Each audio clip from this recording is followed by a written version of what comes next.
जटाटवी गलज्ज्वल प्रवाह पावितस्थले गले वलम्य लम्बिताम्बुजङ्ग तुङ्गमालिकाम् डमड डमड डमड डमड निनादमड्डमर्वयम् चकार चण्ड ताण्डवं तनोतु नः शिवः शिवम्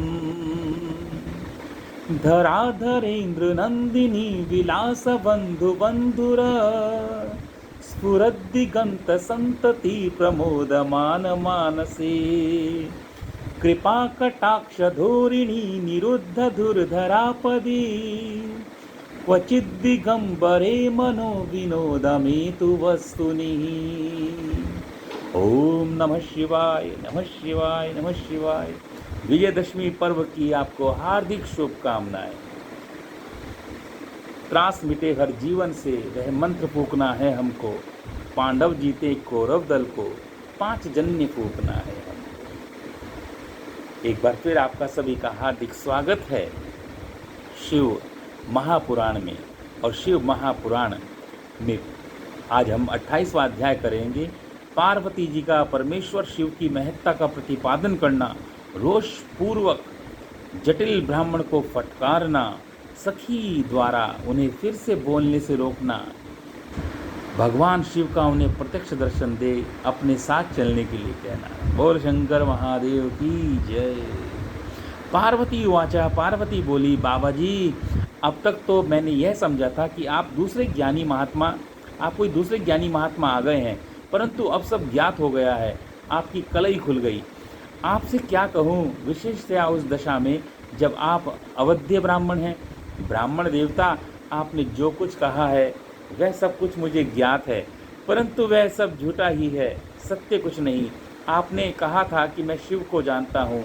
यदि आपकी यह बात ठीक होती तो आप ऐसी युक्ति एवं बुद्धि के विरुद्ध बात नहीं बोलते। यह ठीक है कि कभी कभी महेश्वर अपनी लीला शक्ति से प्रेरित हो तथा कथित अद्भुत वेश धारण कर लिया करते हैं, परंतु वास्तव में साक्षात परब्रह्म परमात्मा है। उन्होंने अपनी स्वेच्छा से ही शरीर धारण किया है। आप ब्रह्मचारी का स्वरूप धारण कर मुझे ठगने के लिए उद्यत हो यहाँ आए हैं और अनुचित एवं असंगत युक्तियों का सहारा ले रहे हैं, छल कपट से युक्त बातें बोल रहे हैं। मैं भगवान शंकर के स्वरूप को भली भांति जानती हूँ, इसलिए यथा योग्य विचार करके उनके तत्व का वर्णन करती हूँ। वास्तव में शिव निर्गुण ब्रह्म हैं, जो समस्त गुण जिनके स्वरूप भूत हैं, उनकी जाति कैसे हो सकती है। वे भगवान सदाशिव समस्त विद्याओं के आधार हैं। फिर उन पूर्ण परमात्मा को किसी विद्या से क्या काम। पूर्व काल में कल्प के आरंभ में भगवान शिव ने श्री विष्णु को उच्छ्वास रूप से संपूर्ण वेद प्रदान किए थे। अतः उनके समान उत्तम प्रभु दूसरा कौन है, जो सबके आदि कारण है। उनकी अवस्था अथवा आयु का मापतोल कैसे हो सकता है। प्रकृति उन्हीं से उत्पन्न हुई है, फिर उनकी शक्ति का दूसरा क्या कारण हो सकता है। जो लोग सदा प्रेम पूर्वक शक्ति के स्वामी भगवान शंकर का भजन करते हैं, उन्हें भगवान शंभु प्रभु शक्ति, उत्साह और मंत्र शक्ति, ये तीनों अक्षय शक्तियाँ प्रदान करते हैं। भगवान शिव के भजन से ही जीव तो मृत्यु तक को जीत लेता है और निर्भय हो जाता है। इसलिए तीनों लोकों में उनका मृत्युंजय नाम प्रसिद्ध है। उन्हीं के अनुग्रह से विष्णु विष्णुत्व को, ब्रह्मा ब्रह्मत्व को और देवता देवत्व को प्राप्त हुए। शिव जी का पक्ष लेकर बहुत बोलने से क्या लाभ। वे भगवान स्वयं ही महाप्रभु हैं। कल्याणकारी रूपी शिव की सेवा से यहाँ कौन सा मनोरथ सिद्ध नहीं हो सकता।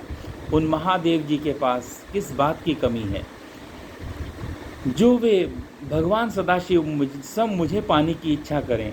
यदि शंकर की सेवा न करे तो मनुष्य 7 जन्मों तक दरिद्र होता है और उन्हीं की सेवा से सेवक को लोक में कभी भी कष्ट न होने वाली लक्ष्मी प्राप्त होती है।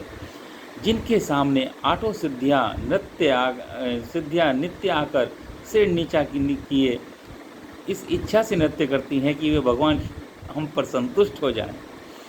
उनके लिए कोई भी हितकर वस्तु के दुर्लभ कैसे हो सकती है।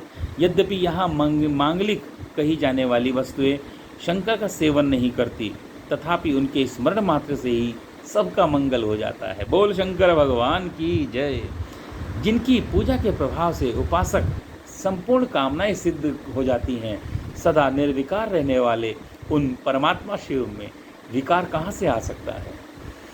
जिस पुरुष के मुख में निरंतर शिव का यह मंगलमय नाम निवास करता है, उनके दर्शन मात्र से ही अन्य सब सदा पवित्र होते हैं।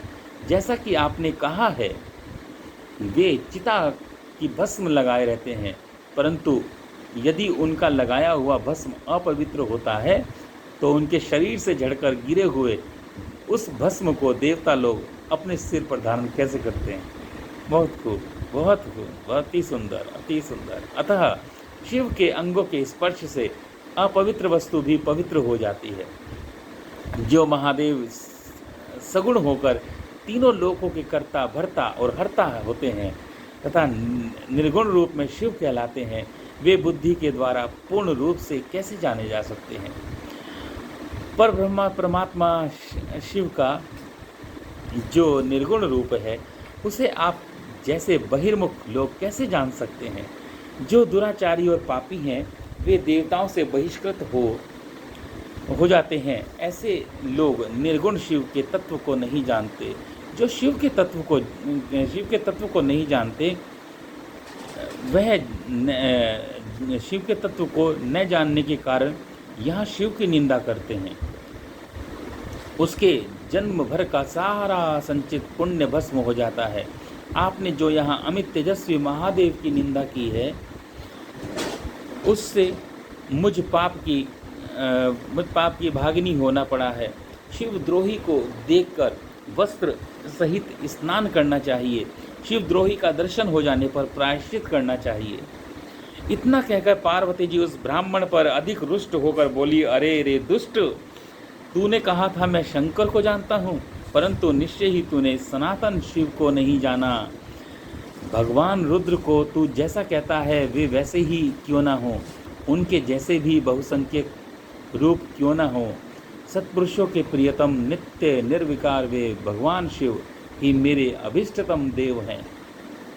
ब्रह्मा और विष्णु भी कभी उन महात्मा हर के समान नहीं हो सकते, फिर दूसरे देवताओं की तो क्या बात,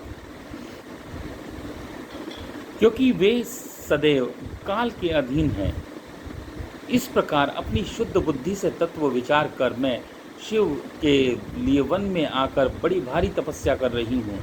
वे भक्त वत्सल सर्वेश्वर शिव ही सबके परमेश्वर हैं। दीनों पर अनुग्रह करने वाले उन महादेव को ही प्राप्त करने की मेरी इच्छा है। ब्रह्मा जी कहते हैं, नारद, ऐसा कहकर गिरिराज नंदिनी चुप हो गई और निर्विकार चित्त से भगवान शिव का ध्यान करने लगी। देवी की बात सुनकर वह ब्रह्मचारी ब्राह्मण ज्यों ही कुछ कहने के लिए उद्यत हुआ, त्यों ही शिव में आसक्त होने के कारण उनकी निंदा सुनने से विमुख हुई पार्वती अपनी सखी विजया से शीघ्र बोली। पार्वती ने कहा, सखी, इस अधम ब्राह्मण को यत्नपूर्वक रोको, यह फिर कुछ कहना चाहता है। यह केवल शिव की निंदा ही करेगा। यह शिव की निंदा करता है, केवल उसी को पाप नहीं लगता, जो उस निंदा को सुनता है उसको भी पाप लगता है। वह भी यहाँ पाप का भागी होता है।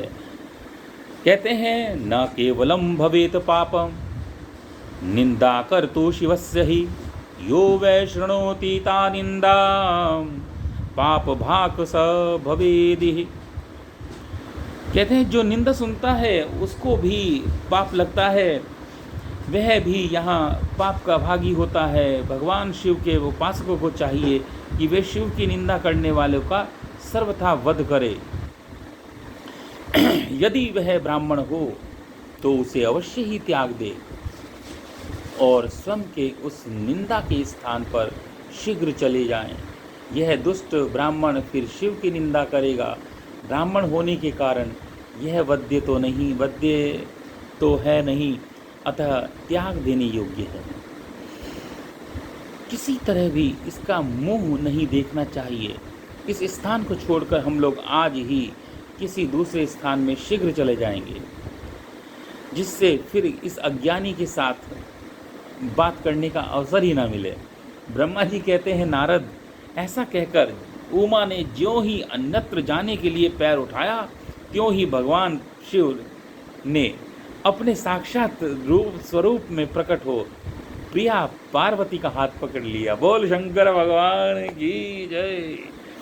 शिवा जैसे ही स्वरूप का ध्यान करती थी, वैसा ही सुंदर रूप धारण करके शिव ने उन्हें दर्शन दिया। पार्वती ने लज्जावश अपना मुंह नीचे की ओर कर लिया। तब भगवान शिव उनसे बोले, प्रिय, मुझे छोड़कर कहाँ जाओगी? अब मैं कभी तुम्हारा त्याग नहीं करूँगा।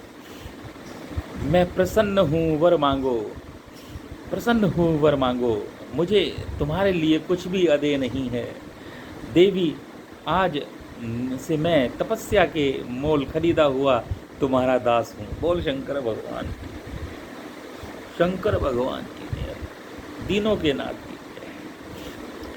तुम्हारे सौंदर्य ने भी मुझे मोह लिया है। अब तुम्हारे बिना मुझे एक क्षण भी युग के समान जान पड़ता है। लज्जा छोड़ो, तुम तो मेरी सनातन पत्नी हो, गिरिजानंदिनी, महेश्वरी। मैंने जो कुछ कहा उस पर श्रेष्ठ बुद्धि से विचार करना।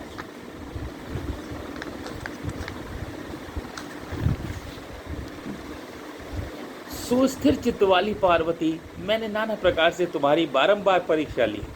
लोक लीला का अनुसरण करने वाले मुझ स्वजन के अपराध को क्षमा कर दो।